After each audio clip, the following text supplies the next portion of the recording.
Now, right at the top, we have some big breaking news coming in. This is in connection with a Chhattisgarh Naxal encounter. We're learning that 18 Naxalites have been killed in Bijapur itself. 4 Naxals have been eliminated in Kanker district. In Chhattisgarh, there have been 22 Naxals which have been eliminated in 2 separate encounters. Tragically, though, we're learning that 1 Jawan has also been killed in this encounter. Now, there are 2 separate encounters that have taken place, out of which in one encounter you have 18 Naxals who've been killed. In a second encounter, there were 4 Naxals who were killed. We're crossing over to my colleague Satyendra to bring us more on this. Satyendra, bring us more details about the counter operations that are underway, and also the fact that there have been 2 separate encounters. Are both of them still underway or are they completed? बिल्कुल अभी भी जो encounter है वो लगातार जारी है। सुबह से जो ऑपरेशन है वो लगातार हो रहा है। अभी जो जानकारी मिली है कि अलग छत्तीसगढ़ के 2 अलग अलग क्षेत्र नारायणपुर, बीजापुर, नारायणपुर और कांकेर का बॉर्डर है, वहां पर अभी 4 नक्सली मारे गए हैं। तो वहीं दंतेवाड़ा और बीजापुर का जो क्षेत्र है वहां पर 18 नक्सलियों को जवानों ने मार गिराया। वहीं अभी जो जानकारी मिल रही है कि इसमें डीआईजी के एक जवान भी शहीद हो गया है। वहीं विजय शर्मा का कहना है कि लगातार जो गंगालूर का क्षेत्र है वो बड़ा ही बेहद नक्सली कोर एरिया माना जाता है, जिसमें हमारे जवान है बड़ी बहादुरी के साथ उस एरिया में घुसे हैं और अभी भी मुठभेड़ जारी है।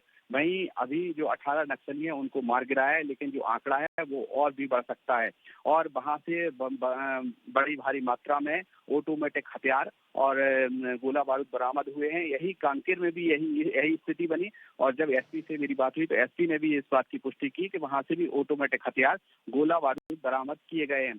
लगातार देखा जाए तो छत्तीसगढ़ में जो एनकाउंटर है वो लगातार तेजी से हो रहे हैं और अभी तक की बात करें 1 साल 3 महीने की अगर बात करें तो इसमें 158 मुठभेड़ हुई है, जिसमें 327 नक्सली मारे गए हैं। तो वहीं 2000 के लगभग नक्सलियों ने आत्मसमर्पण और गिरफ्तारी की गई है। तो यह जो आंकड़ा है वो बड़ा एक आंकड़ा लगातार अचीव होता जा रहा है। जैसा कि केंद्रीय गृह मंत्री अमित शाह ने कहा था कि मार्च 2026 तक हम छत्तीसगढ़ को नक्सलवाद से मुक्त कर देंगे। तो लगातार जो एनकाउंटर हो रहे हैं और जिसमें लगातार नक्सली मारे जा रहे हैं, जो आंकड़ा है वो लगातार बढ़ता जा रहा है और कहीं ना कहीं जो नक्सली हैं वो लगातार समर्पण भी कर रहे हैं। अभी कुछ दिन पहले ही बीजापुर में 19 नक्सलियों ने समर्पण किया था, जिन पर लाखों का इनाम था।